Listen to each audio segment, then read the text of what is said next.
जय हिंद फ्रेंड्स, मैं शिव आपका स्वागत करता हूं। अब की बार रेलवे पार की सीरीज़ में, और यदि आप आरआरबी, एनटीपीसी और ग्रुप डी का एग्ज़ाम देने वाले हैं तो आपके लिए जो है यह सीरीज़ काफ़ी महत्वपूर्ण साबित होगा, क्योंकि इसी तरह के प्रश्न जो है सीधे सीधे परीक्षा में पूछे जा रहे हैं और इन्हीं प्रश्नों पर जो है फोकस करने की ज़रूरत है। अभी जो इस वीडियो सीरीज़ में हम लोग जो क्वेश्चन करेंगे वो रसायन विज्ञान यानी कि केमिस्ट्री से संबंधित क्वेश्चन है, और ये ऐसे क्वेश्चन है जो सीधे सीधे परीक्षा में पूछ लिए जाते हैं। तो यदि आप एनटीपीसी और ग्रुप डी की तैयारी कर रहे हैं तो ज़रूर जो है परीक्षा देने जाने से पहले इस वीडियो को ज़रूर देख के जाए, ताकि आपको इसका सीधा सीधा फ़ायदा हो सके। तो चलिए बिना समय के बाद शुरू करते हैं ये वीडियो। तो मित्रों, इस वीडियो में जो है हम लोग केमिस्ट्री यानी कि रसायन विज्ञान से संबंधित कुछ क्वेश्चन हल करेंगे, और रासायनिक और भौतिक परिवर्तन में जो है अंतर के द्वारा हम लोग जो है ये समझने का प्रयास करेंगे कि किस टाइप के क्वेश्चंस जो है एग्ज़ाम में आते हैं, और इसी टाइप के क्वेश्चंस का जो है प्रैक्टिस करके जाएंगे ताकि एग्ज़ाम में क्वेश्चन गलत ना हो, क्योंकि सीधे सीधे ऐसे ही क्वेश्चन आते हैं। तो चलिए बिना समय के बाद शुरू करते हैं आज का ये वीडियो। मित्रों, पहला कह रहे हैं कि एलपीजी का दहन जो है ये कैसा परिवर्तन है। तो एलपीजी जो एलपीजी यानी कि लिक्विड पेट्रोलियम गैस, ये जो जलती है तो ये इसका जो दहन है, इसका जलना जो है ये एक प्रकार का रासायनिक परिवर्तन है, यानी कि केमिकल चेंज इसको हम कह सकते हैं। एक प्रकार का जो है रासायनिक परिवर्तन है, यानी कि केमिकल चेंज है। तो एलपीजी का दहन जो है कैसा परिवर्तन है, ये रासायनिक परिवर्तन है।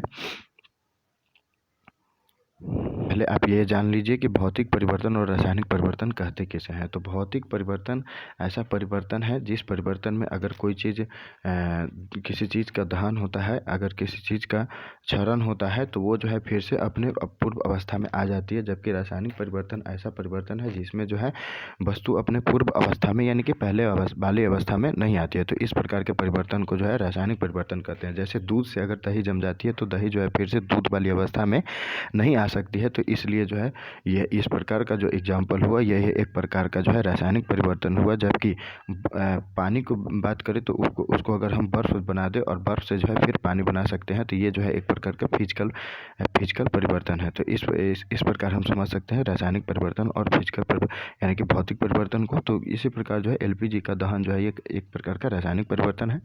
कच्चे आम का पकना जो है, कच्चे आम को जो है हम एथिलीन डाल के जो है पकाते हैं। तो कच्चे आम को पकना जो है ये एक प्रकार का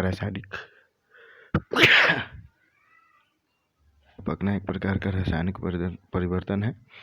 कपूर का जलना कैसा परिवर्तन है। तो कपूर का जलना भी जो है एक प्रकार का रासायनिक परिवर्तन है, क्योंकि कपूर भी जल जाएगी तो वो अवस्था में नहीं आएंगी। उसके बाद कांच का टूटना। तो कांच का टूटना, इसको फिर से हम जो है कारखानों में कांच को जो है फिर से बना सकते हैं। तो ये एक प्रकार का भौतिक परिवर्तन है। तो ये जो है इसे पूर्व अवस्था में लाया जा सकता है। जबकि कच्चे आम पक जाएंगे तो उसको फिर कच्चे अवस्था में नहीं ला सकते। तो ये रासायनिक परिवर्तन हो गया। आगे बात करें तो कागज़ फाड़ना कौन सा परिवर्तन है। तो कागज़ अगर हम फाड़ देते हैं तो फिर से इसे हम जो है केमिकल विधि से जो है इसे पूर्व अवस्था में ला सकते हैं। तो ये एक प्रकार का भौतिक परिवर्तन है। और कोयला का जलना कैसा परिवर्तन है। तो कोयला जल जाएगा तो फिर से जो है कोयला अपने पूर्व अवस्था में नहीं आएगा। तो इसलिए जो है ये रासायनिक परिवर्तन हो गया। खाना पकाना, तो खाना भी जो है पक जाएगा तो ये भी जो है एक प्रकार का रासायनिक परिवर्तन हुआ। पेड़ को काटना कौन सा परिवर्तन है। तो पेड़ को काटना जो है भौतिक परिवर्तन है। पेड़ को काटना कौन सा परिवर्तन है, भौतिक परिवर्तन है। यानी कि फिर से पेड़ लग सकती है, यानी कि दूसरा पेड़ को। गिलास का टूटना कैसा परिवर्तन है। तो गिलास का टूटना भी जो है भौतिक परिवर्तन है। गैस के बुलबुले बनना, ये कैसा परिवर्तन है। तो गैस का बुलबुला बनना जो है ये भौतिक परिवर्तन है। उसके बाद दही का जमना कैसा परिवर्तन है। तो दही का जमना जो है रासायनिक परिवर्तन है। दूध का खट्टा हो जाना कैसा परिवर्तन है। तो दूध का खट्टा हो जाना जो है ये रासायनिक परिवर्तन है। उसके बाद बात करें दूध का दही बनना कैसा परिवर्तन है। तो दूध जो है दही बन जाती है, तो ये जो है रासायनिक परिवर्तन है। नमक का पानी में घुलना, तो नमक अगर पानी में घुल जाएगा तो फिर से हम नमक को जो है गर्म करके उसको उस अवस्था में ला सकते हैं। तो इसलिए ये भौतिक परिवर्तन है। पत्तियों से खाद बनता है, तो ये एक प्रकार का रासायनिक परिवर्तन है। तो ये जो पीछे हमने देखा वो रासायनिक और भौतिक परिवर्तन से के अंतर के माध्यम से कुछ क्वेश्चनों को देखा, और इसी टाइप के क्वेश्चन जो है रेलवे से संबंधित एग्जाम में आ रहे हैं। तो आप ये जब भी एग्ज़ाम देने जाए तो इन क्वेश्चंस को एक बार देख के जाए ताकि एग्ज़ाम में कन्फ्यूजन ना हो। आगे हम बात करते हैं तो टॉप 50 साइंस के ऐसे क्वेश्चंस हैं जो बराबर एग्जाम में आ रहे हैं, रिपीटेड हो रहे हैं। तो चलिए इन क्वेश्चंस को भी दोहरा लेते हैं। मधुमक्खियों का नन एवं प्रवर्धन, मधुमक्खियों का प्रवर्धन जो है कहलाता है ये एपीकल्चर कहलाता है। मधुमक्खियों का अध्ययन और प्रवर्धन एपीकल्चर कहलाता है। और रक्त के थक्का बनने में सहायक विटामिन कौन सा विटामिन है? तो रक्त के थक्का बनने में जो विटामिन सहायक है वो के, अगर के की कमी हो जाएगी, विटामिन के की कमी हो जाएगी बॉडी में, तो रक्त का थक्का नहीं बनेगा। उसके बाद कैल्शियम एल्यूमिनेट तथा कैल्शियम सिलिकेट का मिश्रण क्या कहलाता है? तो कैल्शियम एल्यूमिनेट और कैल्शियम सिलिकेट का मिश्रण जो है सीमेंट कहलाता है। क्या कहलाता है? सीमेंट कहलाता है। और खट्टे फलों में क्या होता है जो फल खट्टा लगता है? तो फल जो है खट्टा साइट्रिक अम्ल के कारण लगता है। तो साइट्रिक अम्ल के कारण जो है फल खट्टा लगता है। कार्य की इकाई यानी कि वर्क की इकाई क्या है? तो वर्क की इकाई जो है जूल है। वर्क की इकाई क्या है? जूल है। तो ये ऐसे इंपॉर्टेंट क्वेश्चन है जो एग्जाम्स में डायरेक्ट पूछे जा रहे हैं, तो आप इसे देख के जाए। वर्क की इकाई जो है जूल है। क्लोरोफ्लोरोकार्बन को किस नाम से जाना जाता है? क्लोरोफ्लोरोकार्बन यानी कि CFC, इसको किस नाम से जाना जाता है? तो इसको फ्रेऑन के नाम से जाना जाता है। उसके बाद एकमात्र अम्ल जो स्वर्ण को घोलता है यानी कि सोना को घुला जाता है, तो वो ऐसा अम्ल है एक्वा रेजिया। एक्वा रेजिया जो है ये स्वर्ण को घोलता है। आधुनिक परमाणु सिद्धांत के प्रणेता किसको माना जाता है? तो आधुनिक परमाणु सिद्धांत के प्रणेता किसको माना जाता है? जॉन डाल्टन को। उसके बाद अगला क्वेश्चन कहना है कि सेब को दांतों से काटने के लिए किस प्रकार के दांत का उपयोग होता है? तो सेब को जब हम दांत से काटते हैं तो कृंतक के सहारे जो है हम लोग दांत को काटते हैं। और दांत के 4 प्रकार होते हैं, उसमें से जो है कृंतक द्वारा जो है हम सेब को काटते हैं। कौन से 2 रंगों को मिश्रित करने से हरा रंग मिल जाएगा? यानी 2 कलर को मिला देंगे तो हरा रंग। तो नारंगी और बैगनी को जो है अगर हम मिक्स कर दें, नारंगी और बैगनी कलर को, तो हमको हरा रंग मिल जाएगा। उसके बाद RNA का अभिप्राय है। तो RNA का वो जो फुल फॉर्म होता है वो राइबो न्यूक्लिक एसिड होता है। उसके बाद लोलक का संचलन क्या कहलाता है? तो लोलक का संचलन जो है ये कहलाता है दोलन गति। क्या कहलाता है? दोलन गति। उसके बाद वायुमंडल में उपस्थित कुल गैसों का कितना प्रतिशत नाइट्रोजन होता है? तो 78% जो है वायुमंडल में क्या है? नाइट्रोजन है। मंडल में उपस्थित, हाँ ये तो हो गया। किसका प्रयोग चिकित्सीय रोगियों की जांच करने में करते हैं? तो स्टेथोस्कोप का प्रयोग जो है हम लोग चिकित्सीय रोगियों की जांच करने में करते हैं। मलेरिया जो है ये ज्वर से संबंधित है। रक्त शर्करा स्तर को नियंत्रित करने का हार्मोन इंसुलिन है।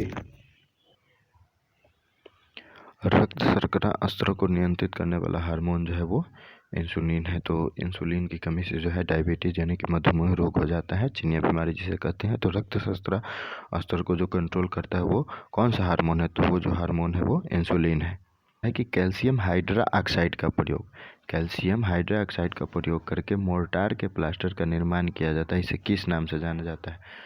तो कैल्शियम हाइड्रोक्साइड का प्रयोग करके मोर्टार के प्लास्टर का जो निर्माण किया जाता है इसे चूना जल के नाम से जाना जाता है। किस नाम से जाना जाता है? चूना जल के। प्रकाश संश्लेषण में सहायक पत्तियों के हरे पदार्थ को क्या कहते हैं? तो प्रकाश संश्लेषण में जो पत्तियों में हरे पदार्थ होते हैं जो प्रकाश संश्लेषण में सहायक है उसे हम क्लोरोफिल कहते हैं। क्या कहते हैं? क्लोरोफिल। 19वां नंबर क्वेश्चन कर रहा है कि पीतल जो है ये हवा में किस गैस की उपस्थिति के कारण जो है बदरंग हो जाता है? पीतल जो है हवा में किस गैस की उपस्थिति के कारण बदरंग हो जाता है? तो ये जो है ऑक्सीजन की उपस्थिति से, ऑक्सीजन से संयोग करके जो है ये बदरंग हो जाता है। बार, ये बार जो है ये किसकी इकाई है? तो बार जो है वायुमंडलीय दाब की इकाई है, यानी कि एटमॉस्फेरिक प्रेशर की इकाई जो है, यूनिट जो है क्या है? बार है। उसके बाद बात करें ठोस से सीधे वाष्प अवस्था में पदार्थ के रूपांतरण को क्या कहा जाता है? तो ठोस से जो सीधे वाष्प में बदल जाएगा, ठोस से सीधे वाष्प में बदल जाएगा तो इसको जो है उदातीकरण यानी कि उदातीकरण कहते हैं। क्या कहते हैं इसको? उदातीकरण। और किसकी परत बनने के कारण जो है चांदी बदरंग हो जाता है? तो सल्फाइड परत अगर चांदी पे बन जाएगा तो चांदी जो है क्या हो जाएगा? उसका कलर डिस्चेंज हो जाएगा। सल्फाइड का परत ऊपर जाता है तो वो चांदी जो है ये। चेचक के होने की वजह क्या है? तो चेचक जो है वायरस के कारण होता है, ये ध्यान रखना है। चेचक किस कारण होता है? ये वायरस के कारण होता है। उसके बाद कह रहा है कि प्रतिरोध यानी कि रेसिस्टेंट की ऐसा इकाई क्या है? तो रेसिस्टेंट की ऐसा इकाई जो है ओम है और इसका चिन्ह जो है ऐसे होता है, ये ओम का जो है साइन है। उसके बाद सबसे व्यस्त मानव अंग कौन है? तो सबसे व्यस्त कौन है? दिल है। और सबसे व्यस्त मानव का जो है सबसे बिजी अंग कौन है? दिल है। उसके बाद अगला क्वेश्चन कह रहा है कि बेकरी में साधारण तथा उपयोग किए जाने वाले बेकिंग सोडा वास्तव में क्या है? तो बेकरी में जो वो सोडा उपयोग किया जाता है उसका नाम है सोडियम बाइकार्बोनेट। तो धोने वाला जो सोडा होता है वो सोडियम कार्बोनेट होता है और खाने वाला जो सोडा होता है सोडियम बाइकार्बोनेट होता है। आनुवांशिकता की इकाई क्या है? तो आनुवांशिकता की इकाई क्या होता है? जीन जो होता है वो आनुवांशिकता की इकाई होता है। उसके बाद आनुवांशिकता के नियम की खोज किसने की? तो आनुवांशिकता की खोज किसने की? नियम की खोज किसने की? ग्रेगरी मेंडल ने जो है आनुवांशिकता के नियम की खोज की। कोशिका झिल्ली पाई जाती है। तो कोशिका झिल्ली पादप एवं पशु कोशिका दोनों में पाई जाती है। कोशिका झिल्ली पादप एवं पशु कोशिका दोनों में पाई जाती है। पानी की अस्थायी कठोरता दूर की जा सकती है। तो पानी की अस्थायी कठोरता दूर की जा सकती है पोटेशियम परमैंगनेट को डालकर। पोटेशियम परमैंगनेट को डालकर पानी की अस्थायी कठोरता दूर की जा सकती है। पानी का अधिकतम घनत्व कितना होता है? तो पानी का अधिकतम घनत्व 4 डिग्री सेल्सियस पर पानी का अधिकतम घनत्व होता है। 4 डिग्री सेल्सियस पर। निकट दृष्टि दोष दूर करने के लिए किसका उपयोग किया जाता है? तो निकट दृष्टि दोष दूर करने के लिए अवतल लेंस का उपयोग किया जाता है। मानव शरीर में सबसे बड़ी धमनी है। तो मानव शरीर में सबसे बड़ी धमनी महाधमनी है। मानव शरीर में सबसे बड़ी धमनी कौन सी है? महाधमनी है। उसके बाद अगला क्वेश्चन कह रहा है कि सौर प्रणाली में यानी कि सोलर सिस्टम में सबसे बड़ा प्राकृतिक उपग्रह यानी कि सैटेलाइट कौन है? जितना भी उपग्रह है, जैसे पृथ्वी के पास चंद्रमा एकमात्र उपग्रह है, मंगल के जो है फोबोस डेमोस उपग्रह है, उसी प्रकार जो है बृहस्पति के उपग्रह है, और सबसे ज़्यादा जो उपग्रह है वो शनि के पास है 79। तो पूरे सोलर सिस्टम में जो है सबसे बड़ा प्राकृतिक उपग्रह जो है वो गैनीमेड है। क्या है? गैनीमेड। शरीर के किस अंग में आयोडीन संचित रहता है? आयोडीन जो जमा रहता है वो शरीर के किस पार्ट में जमा रहता है, किस अंग में जमा रहता है? तो ये थायराइड ग्रंथि में जो है आयोडीन जमा रहता है। उसके समतल दर्पण की नाभिक कितनी होती है? तो समतल दर्पण की नाभिक जो होती है वो अनंत होती है। समतल दर्पण की नाभिक अनंत होती है। ध्वनि की प्रबलता किस पर निर्भर करती है? ध्वनि की प्रबलता यानी कि पिच जो, यह किस पर निर्भर करती है? तो ये आयाम पर निर्भर करती है। उसके बाद चाय में कौन सा उत्तेजक विद्यमान रहता है? तो चाय में जो है कैफीन विद्यमान रहता है, जिसके कारण जो है माइंड थोड़ा फुर्तीला महसूस होता है। फाइलेरिया रोग किसके कारण होता है? तो फाइलेरिया रोग जो है वो कृमि के कारण होता है। किसके कारण होता है? कृमि के कारण।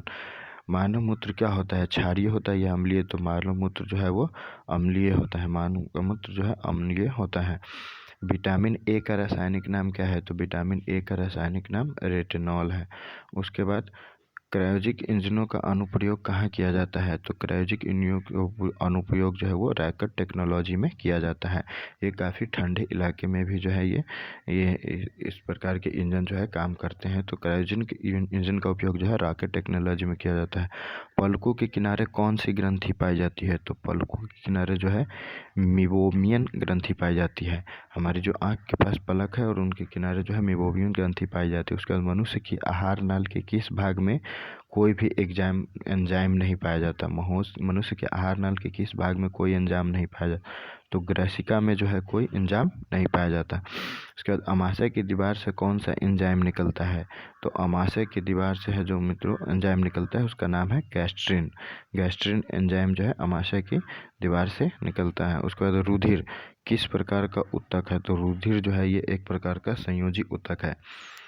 साइटोकाइनेसिस में किसका विभाजन होता है? तो साइटोकाइनेसिस ये कोशिका द्रव्य का विभाजन होता है। साइटोकाइनेसिस में जो है कोशिका द्रव्य का विभाजन होता है। सांप का जहर क्या है? तो सांप का जहर जो है एक प्रकार का प्रोटीन है। सांप का जहर एक प्रकार का प्रोटीन है। उसके बाद किस संघ की जातियों की संख्या सबसे अधिक है? तो सबसे जातियों की संख्या जो अधिक है वो आर्थ्रोपोडा संघ है, और आर्थ्रोपोडा संघ के जातियों की संख्या जो है सबसे अधिक है। शरीर में सबसे अधिक मात्रा में पाया जाने वाला तत्व क्या है? मानव शरीर में सबसे अधिक मात्रा में पाया जाने वाला तत्व ऑक्सीजन है। और मनुष्य के रक्तचाप को किस धमनी से मापा जाता है? तो मनुष्य के रक्तचाप को ब्रैंकियल धमनी से मापा जाता है। मनुष्य के रक्तचाप को यानी कि ब्लड प्रेशर को ब्रैंकियल धमनी से मापा जाता है। हास्य गैस यानी कि लाफिंग गैस, हंसने वाला गैस का नाम क्या है? तो नाइट्रस ऑक्साइड जो है ये हास्य गैस है। अगर इसे छोड़ दिया जाए तो लोग हंसने लगेंगे, तो इसे हास्य गैस कहेंगे, लाफिंग गैस। कैलकुलस के आविष्कारक कौन है? तो कैलकुलस के आविष्कारक जो है आइजैक न्यूटन जो है ये कैलकुलस के आविष्कारक है। उसके बाद शकरकंद किसका रूपांतरण है? तो शकरकंद जो होता है अलुआ, ये जड़ का रूपांतरण है। जड़ ही जो है ये शकरकंद के रूप में चेंज हो जाता है। तो शकरकंद जो है ये जड़ का रूपांतरण है। एड्स के विषाणु, एड्स किससे होता है? तो वायरस से। और इसे विषाणु किसे नष्ट करते हैं? तो ये लिम्फोसाइट को नष्ट करते हैं। एड्स के विषाणु वायरस जो होते हैं ये लिम्फोसाइट को नष्ट करते हैं। उंगली के नाखून में विद्यमान प्रोटीन का नाम क्या है? तो उंगली के नाखून में जो प्रोटीन होती है उसका नाम है ग्लोबिन। पक्षियों को उड़ने की प्रक्रिया क्या कहलाती है? तो पक्षियों के उड़ने की प्रक्रिया जो है ब्रेलिंग कहलाती है। एंजाइम के प्रोटीन भाग को क्या कहते हैं? तो एंजाइम के प्रोटीन भाग को जो है एपो एंजाइम कहते हैं। एपो एंजाइम जो है एंजाइम के प्रोटीन भाग को कहते हैं। किस हार्मोन को आपातकालिक हार्मोन कहते हैं? तो एड्रीनलिन को जो है आपातकालीन हार्मोन कहते हैं। किस हार्मोन को आपातकालीन हार्मोन कहते हैं? एड्रीनलिन को आपातकालीन। बुद्धि का केंद्र कहाँ स्थित है? तो बुद्धि का केंद्र जो है प्रमस्तिष्क में स्थित है। तो ये कुछ जो है ऐसे हॉट और इम्पोर्टेंट क्वेश्चंस है जो एग्जाम्स में सीधे आ रहे हैं। तो अगर आप एग्जाम्स देने जा रहे हैं तो उससे पहले तैयारी और 1-2 बार रिपीट करके ज़रूर जाए, ताकि आप सीधे सीधे इन क्वेश्चंस को बना सके। आज के लिए इतना ही। धन्यवाद।